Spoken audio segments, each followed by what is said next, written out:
The Convergence War. Chapter 1, The Gathering Storm. The crimson nebula of Kepler 442 cast an eerie glow across the assembled fleets, for distinct formations maintaining a tense standoff in the vast emptiness of space. Each armada represented one of the great powers of the galaxy, and each had come to claim the same prize, the ancient Nexus Station, a derelict megastructure containing technology that could shift the balance of power forever. Commander Zara Thex of the Terran Federation stood on the bridge of the dreadnought Prometheus, her augmented eyes scanning the tactical displays.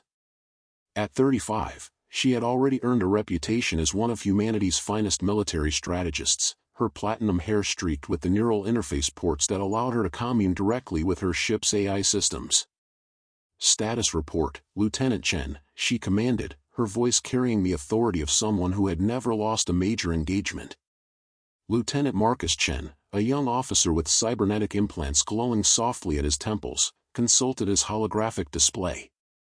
"Ma'am, we've got the Zephyrian Confederation holding position at coordinates 77 Alpha, approximately 50,000 kilometers off our starboard.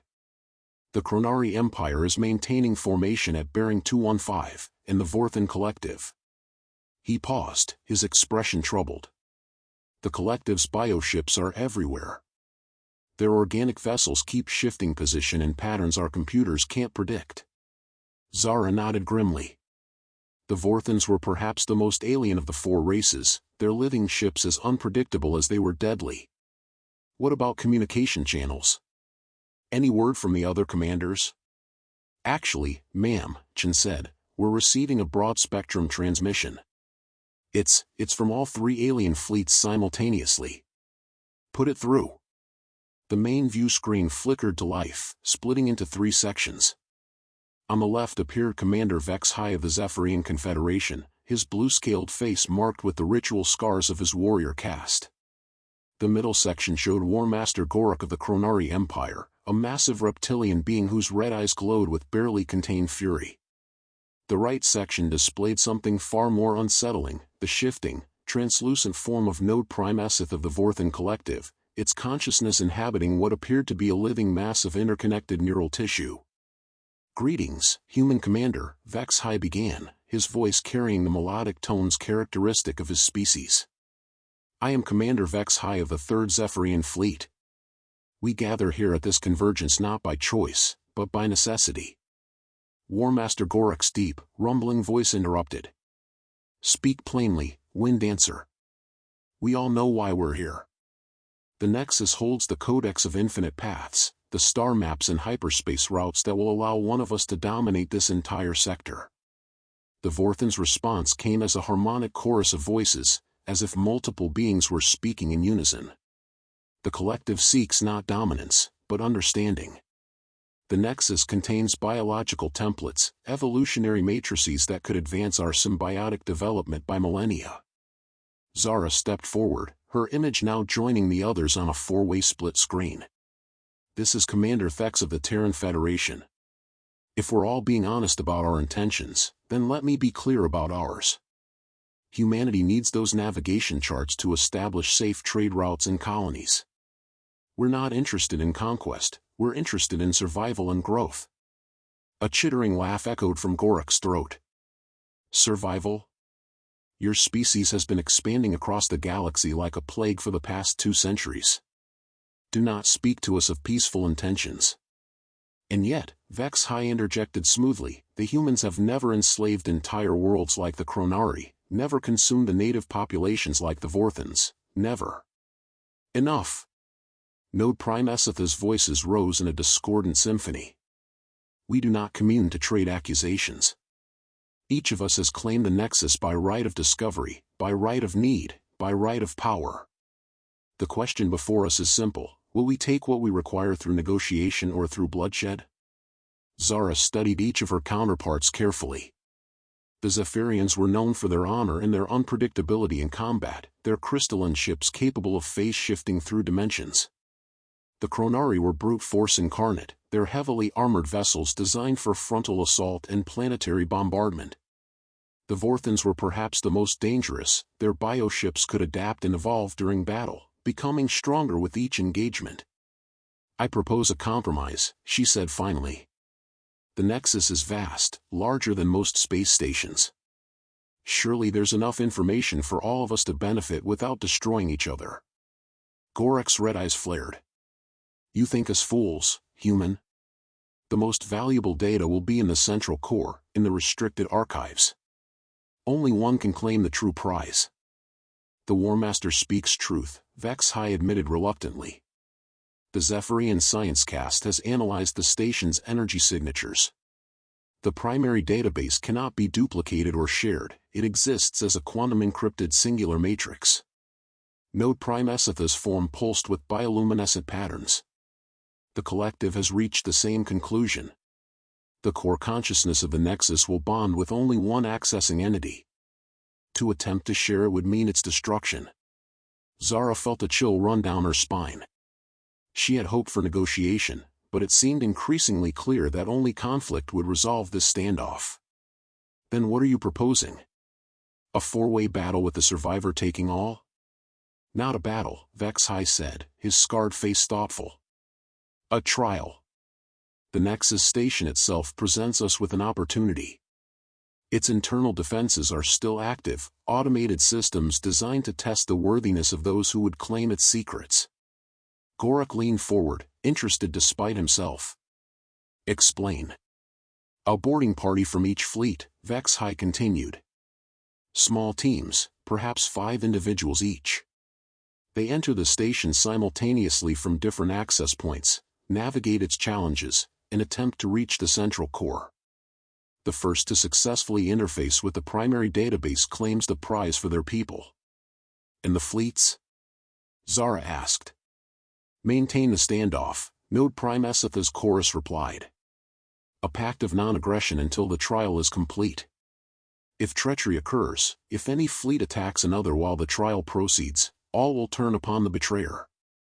It was elegant in its simplicity, and potentially deadly in its execution. Zara weighed the options quickly. A direct fleet engagement would likely result in massive casualties for all sides, with no guarantee of victory. This trial would at least give humanity a chance while minimizing the immediate bloodshed. The Terran Federation accepts these terms, she said formally. The Chronari Empire agrees, Gorek rumbled. The Zephyrian Confederation finds this acceptable, Vex High confirmed. The Vorthan Collective will participate, the alien chorus concluded.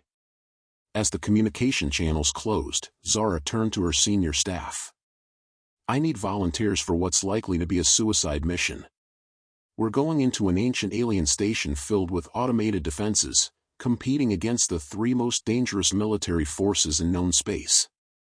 Commander Sarah Rodriguez, Zara's second-in-command, stepped forward immediately. I'm in, ma'am. Someone needs to watch your back. Dr. Elena Vasquez, the ship's xenobiologist and computer systems expert, nodded as well. The station's technology could revolutionize our understanding of artificial intelligence and bioengineering. I won't let it fall into the wrong hands. Sergeant Jake Morrison, leader of the ship's Marine contingent, grinned fiercely.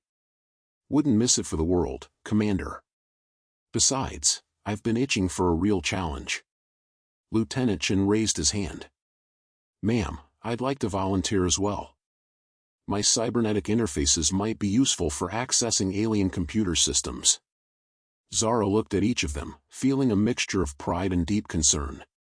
Understand what you're signing up for. This isn't just about reaching the core first. We'll likely have to fight our way through defenders, navigate death traps, and probably end up in direct combat with the other teams. So, Tuesday. Rodriguez quipped, earning a few nervous chuckles. Prep for insertion in 6 hours, Zara ordered. Full combat loadouts, portable power sources, and every piece of scanning equipment we can carry. Dr. Vasquez, I want you to study everything we know about the Nexus Station's architecture. Chen, work with the computer division to develop interface protocols for unknown alien systems. Morrison, select our weapons and defensive equipment. We're going to need every advantage we can get. As her team dispersed to prepare, Zara remained on the bridge, staring out at the ancient station that hung in space like a metal moon. The Nexus was a relic of the predecessors, a mysterious race that had vanished from the galaxy millions of years ago, leaving behind only tantalizing hints of their vast technological capabilities. The station itself was a wonder of engineering, a spherical structure nearly 200 kilometers in diameter, its surface covered in flowing, organic curves that seemed to shift and move when observed directly. Sensor readings suggested it was still active, drawing power from some unknown source and maintaining perfect environmental conditions within its vast interior spaces. "Commander," Chen called from his station, "I'm receiving short-range communications from the other fleets. It looks like they're all making their own preparations for boarding parties." "Let me see what we're up against," Zara said. The tactical display updated to show intelligence reports on their competitors.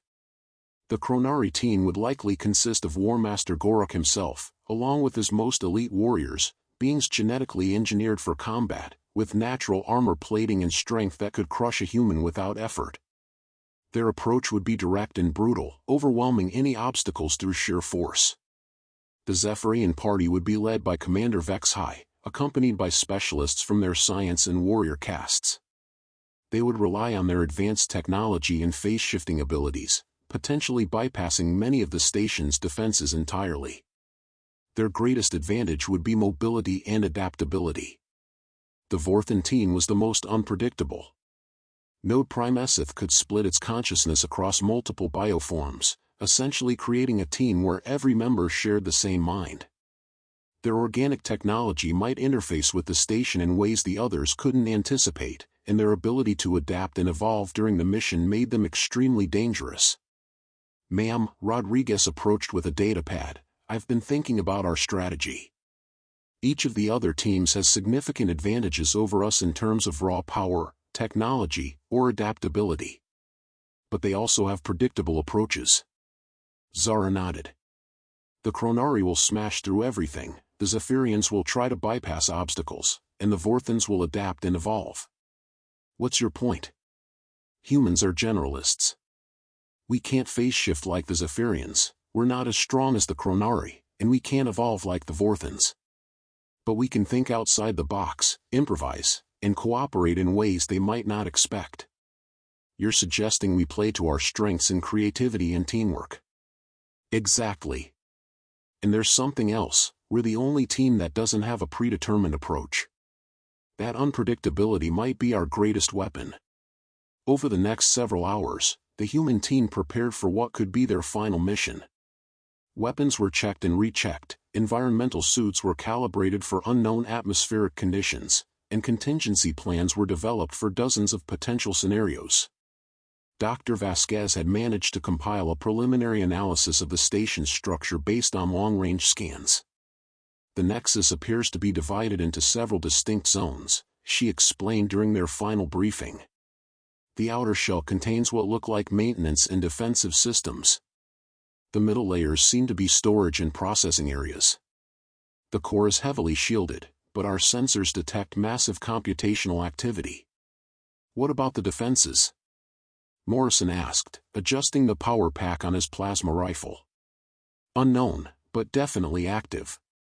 We're detecting energy signatures consistent with automated weapon systems, force fields, and what might be artificial intelligence constructs. The predecessors weren't known for leaving their treasures unguarded." Chen looked up from his equipment checks.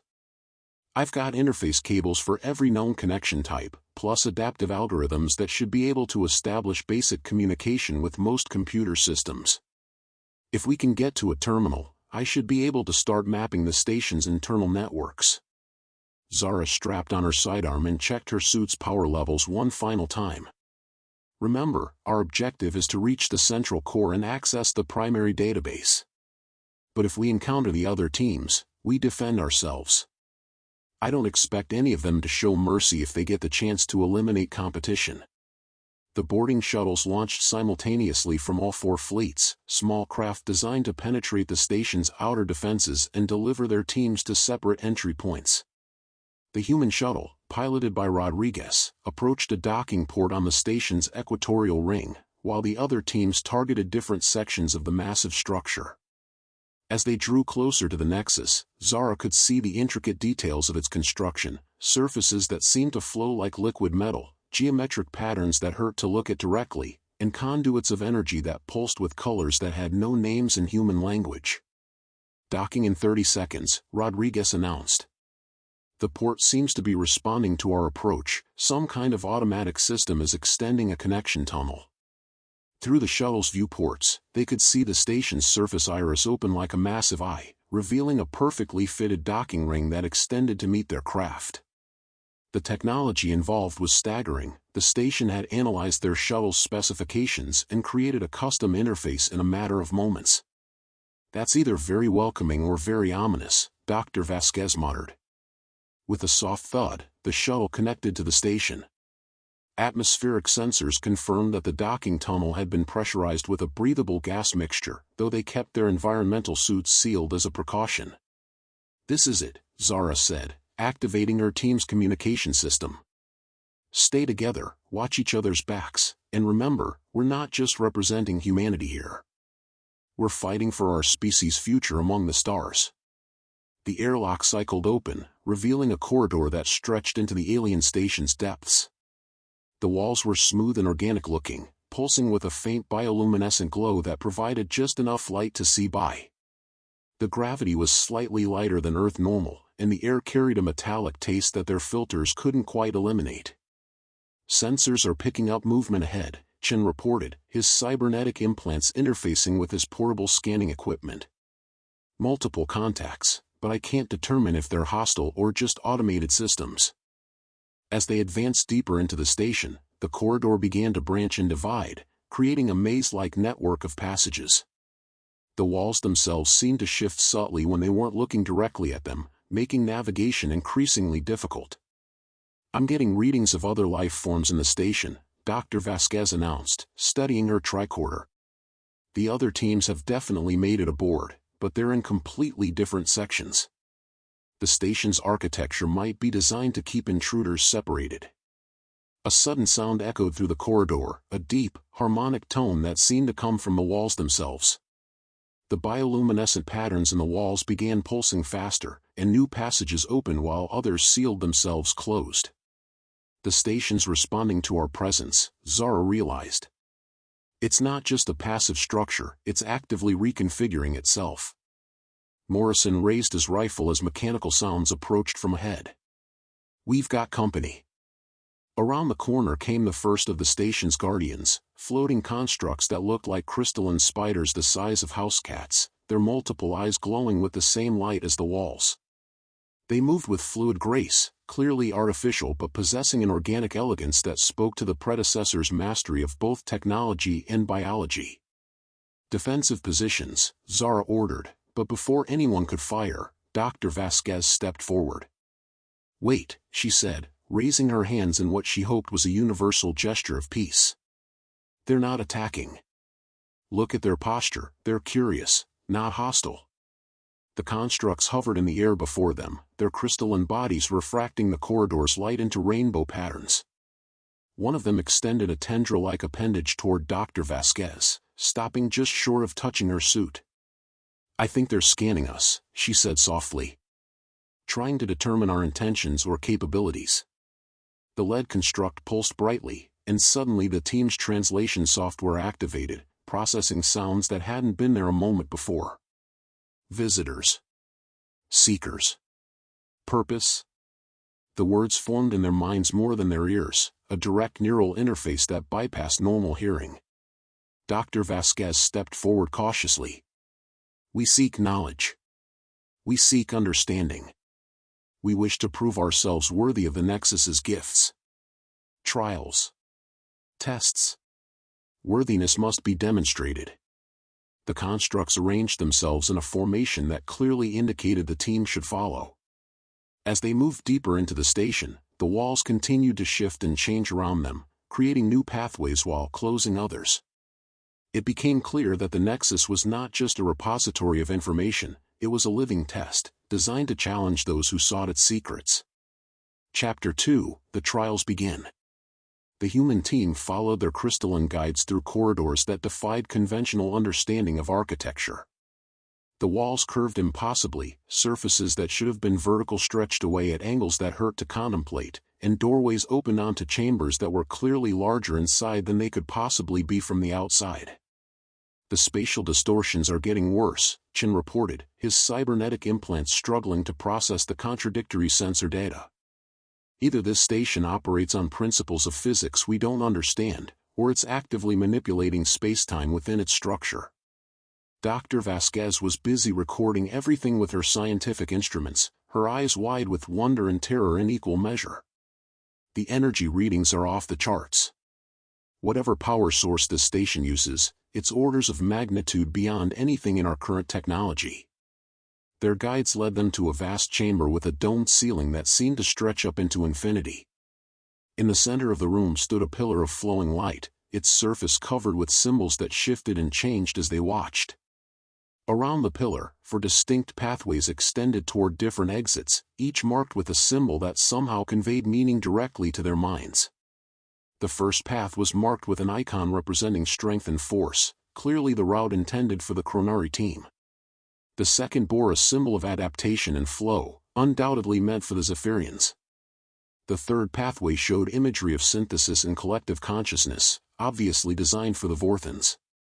The fourth path bore a symbol that took the human team a moment to interpret. It seemed to represent diversity, innovation, and the ability to find new solutions to old problems. Looks like the station has customized challenges for each of our species, Rodriguez observed. The question is whether we take the path that's assigned to us or try a different approach. Before anyone could answer, the chamber filled with new arrivals. From the Chronari pathway emerged War Master Gorak and his 4 companions, massive reptilian warriors whose very presence made the air feel heavier. Each stood nearly 3 meters tall, their natural armor plating scarred from countless battles, their red eyes scanning the chamber for threats. The Zephyrian team materialized through their designated entrance with characteristic elegance. Commander Vex High appeared first, his blue-scaled skin shimmering with an internal light, followed by 4 specialists whose crystalline equipment seemed to phase in and out of visibility. Their movements were fluid and graceful, like dancers performing a complex routine. The Vorthan delegation was the most unsettling to observe. Node Primeseth flowed into the chamber through their pathway, their bioform shifting and changing as multiple consciousness nodes moved in perfect synchronization. What had appeared to be a single entity on the communication screens was revealed to be a collective of 5 interconnected beings, their organic technology pulsing with its own life. For a moment, all 4 teams stood in the central chamber, sizing each other up. The tension was palpable, each group clearly calculating their odds of success and survival against the others. War Master Gorak spoke first, his deep voice echoing through the vast space. So, the trials begin. Each of us must prove worthy of the Nexus's gifts. Indeed, Commander Vex High replied smoothly. Though I noticed the station has provided guidance regarding which path each of us should take. Node Primeseth's harmonic voices added, the collective observes that separation serves the station's purpose. Divided, we compete. United, we might overcome its defenses too easily. Zara stepped forward, addressing all the other commanders. Before we go our separate ways, I want to make something clear. When we encounter each other again, and we will, let's remember that we're all here for the same reason. Our species need what this station offers. That doesn't have to make us enemies. Gorak laughed, a sound like grinding stone. Spoken like a human. Always seeking to avoid conflict through words. The strong take what they need, Commander Thex. The weak make excuses. And yet, Vex High observed thoughtfully, the commander speaks wisdom. This station's trials may be designed to pit us against each other, but perhaps our greatest test is whether we can rise above that manipulation. The Vorthan collective pulsed with bioluminescent patterns as they considered this interesting hypothesis. The collective will contemplate this possibility. As if responding to their conversation, the pillar of light in the chamber's center pulsed brightly, and new symbols appeared around its base. The meaning was clear, the trials would begin now, ready or not. The teams separated, each heading toward their designated pathway. As the humans approached their route, Dr. Vasquez paused to study the symbol marking their entrance. "It's fascinating," she murmured.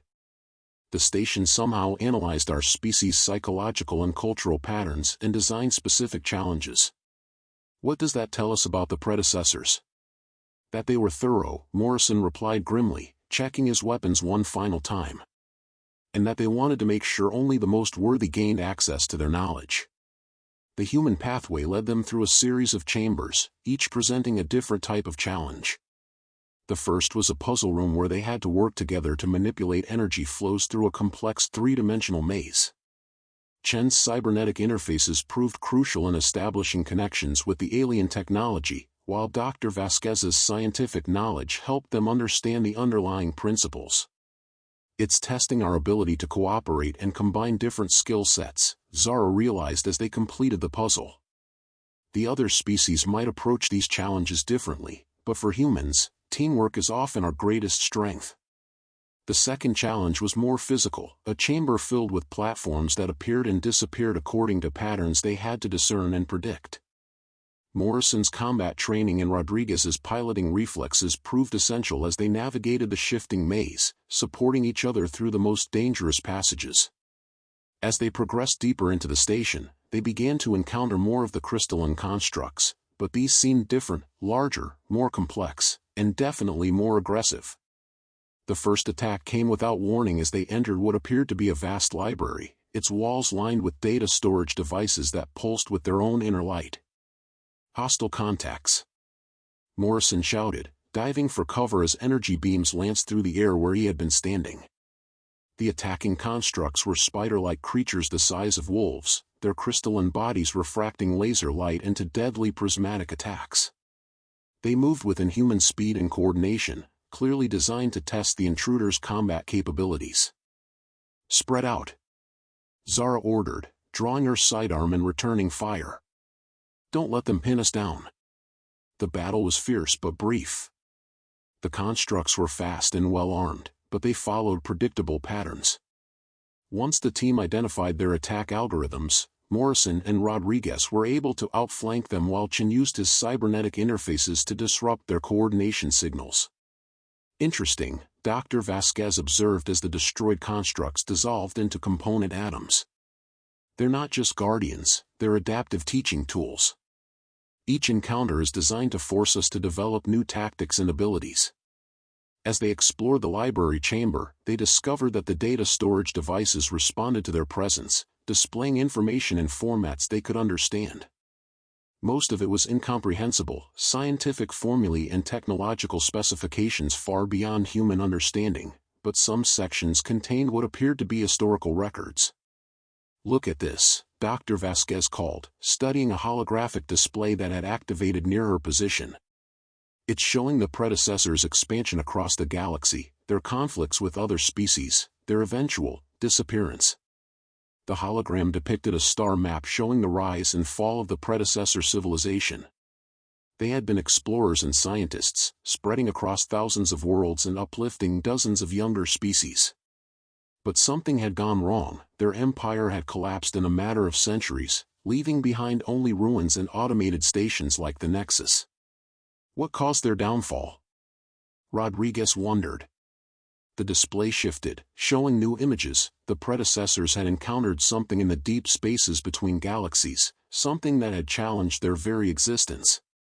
The records were fragmented, but they suggested that the predecessors' final act had been to seed the galaxy with stations like the Nexus, hoping that future species would prove worthy of inheriting their knowledge and avoiding their mistakes. "We're not just being tested for technological capability," Zara realized. "We're being evaluated as potential successors to their civilization." A new sound echoed through the chamber, combat noises from elsewhere in the station. The other teams had clearly encountered their own challenges and were fighting their way through the trials. "We need to move faster," Chen urged. "The others might be making better progress than we are." As they left the library chamber, they found themselves in a corridor that seemed to stretch impossibly far in both directions. However, their path was blocked by a new type of guardian, a construct that appeared to be made of pure energy, its form shifting between solid matter and coherent light. "Worthiness must be demonstrated," it said, its voice bypassing their ears entirely and speaking directly to their minds. "What do you offer in exchange for passage?" The team looked at each other uncertainly. This wasn't a combat challenge or a puzzle, it was asking for something more fundamental. Dr. Vasquez stepped forward. "We offer our curiosity, our desire to learn and grow. We seek knowledge not for conquest, but for understanding. The energy being pulsed thoughtfully. Curiosity. Insufficient. What sacrifice do you make?" Rodriguez spoke up.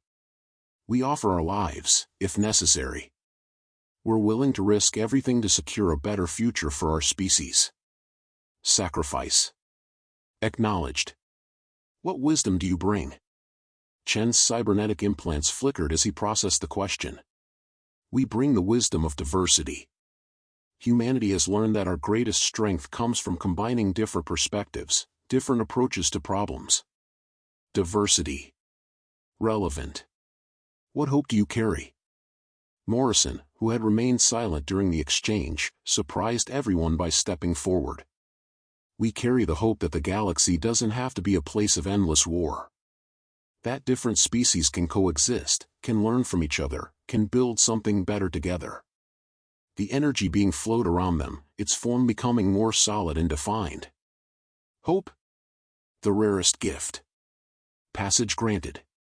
The corridor shortened, bringing the exit within a few dozen meters. But as they walked toward it, the energy being spoke one final time.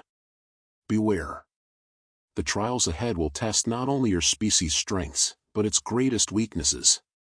The Nexus requires absolute honesty, from yourselves and about yourselves." Chapter 3, Deeper into the Nexus. The next section of the station was unlike anything they had encountered before.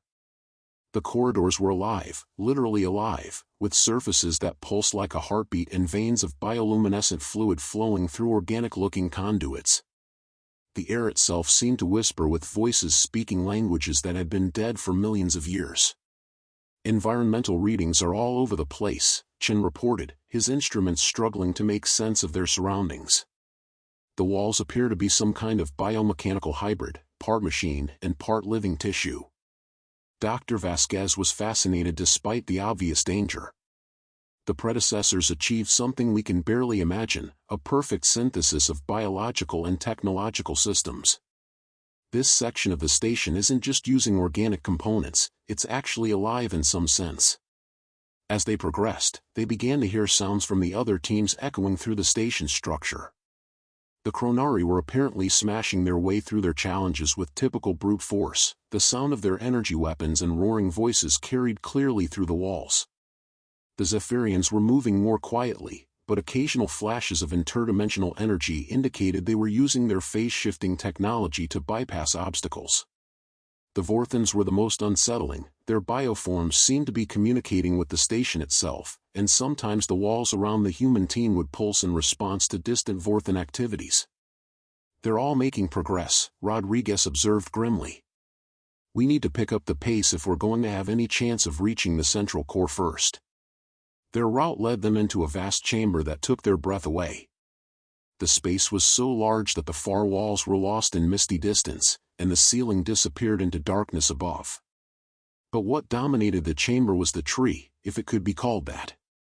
The structure rose from the chamber's center like a massive organic spire, its trunk easily 100 meters in diameter. But instead of branches, it had platforms and walkways that spiraled up its length, connected by bridges of solidified light. Along its surface, thousands of pod-like structures pulsed with their own internal illumination. "It's a data tree," Dr. Vasquez breathed in wonder. "Each of those pods must contain terabytes of information. This is how the predecessors stored their accumulated knowledge." As they approached the base of the tree, one of the lower pods began to glow more brightly. It split open with a soft organic sound, revealing a chamber just large enough for one person. "I think it wants one of us to interface with it directly," Chen said, studying the readouts from his cybernetic implants. "There are neural interface ports inside that pod, but I can't tell what they're designed to connect with."